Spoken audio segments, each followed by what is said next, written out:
অভিষেক বন্দ্যোপাধ্যায়ের পর এইবার জনরোষের মুখে এক প্রাক্তন তৃণমূল নেতা বা বলা ভালো তৃণমূল নেতা এবং একেবারে তৃণমূল সাংসদ কল্যাণ বন্দ্যোপাধ্যায় তিনি আজ চণ্ডীতলার থানার সামনে একটি বিক্ষোভ সমাবেশ করছিলেন। সেইখানে তিনি গেলে সেখানে তাকে চোর চোর স্লোগান দেওয়া হয়, তাকে উদ্দেশ্য করে কটূক্তি একটা জনরোষের মুখে পড়েন। সেইখানেই তিনি রাস্তায় লুটিয়ে শুয়ে কান্নাকাটি শুরু করেন এবং তারপরে তিনি নিজের জনরোষের মুখে পড়ে এই গোটা বিষয়টাকে একেবারে ডাইভার্ট করতে তিনি বিজেপিকে দায়ী করছেন। তিনি ইতিমধ্যে আমরা দেখেছি তিনি চণ্ডীতলা থানায় গিয়েছিলেন। চণ্ডীতলা থানায় যাওয়ার পর আমরা গতকাল দেখেছিলাম, আমরা চণ্ডীতলা থানায় যাওয়ার পর আমরা দেখেছি কিভাবে তাকে উদ্দেশ্য করে চোর চোর স্লোগান দেওয়া হয়, তাকে উদ্দেশ্য করে একেবারে প্রতিবাদ নেমে আসে, জনরোষের যে বিক্ষুব্ধ জনতা সেই জনরোষ নেমে আসে তার উপরে। এবং আমরা গতকাল দেখেছিলাম যে সোনারপুরে কিভাবে অভিষেক বন্দ্যোপাধ্যায়ের উপর জনরোষ নেমে আসে। সাধারণ মানুষ বারবার করে প্রশ্ন তুলছিলেন যে একেবারে আরজিকর কাণ্ডে কেন তিনি গেলেন না, কেন একজন একেবারে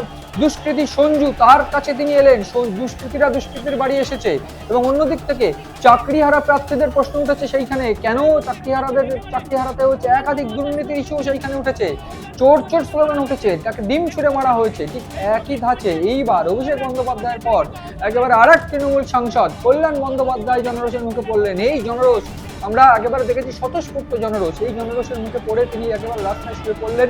তার যে অনুগামীরা তাকে একেবারে অ্যাম্বুলেন্সে করে নিয়ে যাওয়ার চেষ্টা করলেন, ঠিক সেই জায়গায় দাঁড়িয়ে তিনি একবার জনরোষের মুখে পড়ে একেবারে রাস্তায় শুয়ে থানার পাশে বসে কান্নাকাটি শুরু করলেন, অবস্থান বিক্ষোভ করলেন। যদিও স্থানীয় প্রশাসন বা পুলিশ কিন্তু তৎক্ষণাৎ ব্যবস্থা নেয়, একেবারে কেন্দ্রীয় বাহিনী তারা এই গোটা ঘটনাটা একেবারে পরিস্থিতি সামাল দেওয়ার চেষ্টা করে, কেন্দ্রীয় বাহিনীর সঙ্গে সঙ্গে ঘিরে ধরে গোটা পরিস্থিতি একেবারে শান্ত করার চেষ্টা করে। কিন্তু বিষয় হলো যে যেইখানে অভিষেক বন্দ্যোপাধ্যায়ের উপর জনরোষ, একেবারে তারপরে একেবারে বলা ভালো যে কল্যাণ বন্দ্যোপাধ্যায়ের উপর জনরোষের মুখে পড়ে আমরা যেটা দেখলাম যে কার্যত ভেঙে পড়তে শুরু করেছিলেন কল্যাণ বন্দ্যোপাধ্যায় একেবারে জনরোষকে জনরোষ না বলে তিনি ডাইভার্ট করতে চাইলেন। কিরকম বিষয়টাকে তিনি ডাইভার্ট করতে চাইলেন একেবারে বিজেপির দিকে। তিনি বলছেন যে বিজেপির কর্মী সমর্থকরা এরকম করছে। এক্ষেত্রে বলে রাখা প্রয়োজন যে সেক্ষেত্রে কোনো বিজেপির স্লোগান ছিল না, কোনো রকমভাবে বিজেপির কর্মীদের কাউকে দেখা পাওয়া যায়নি। সেক্ষেত্রে সাধারণ মানুষের একেবারে স্বতঃস্ফূর্ত স্লোগান আমরা দেখেছি। এবং ঠিক সেই জায়গায় দাঁড়িয়ে আমি এই প্রসঙ্গটা উল্লেখ করে বলে রাখতে চাইবো যে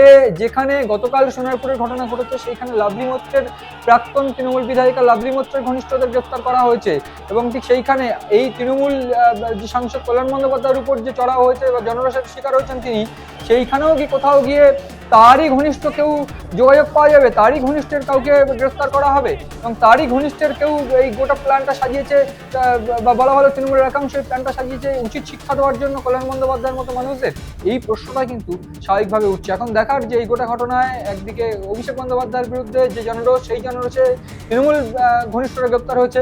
এবার কল্যাণ বন্দ্যোপাধ্যায় যে উপর যে জনরোষ, সেই জনরোষে আদৌ কে গ্রেপ্তার হয়, তৃণমূলের একাংশই কি জড়িত এর মধ্যে, সেই প্রশ্নই উঠছে।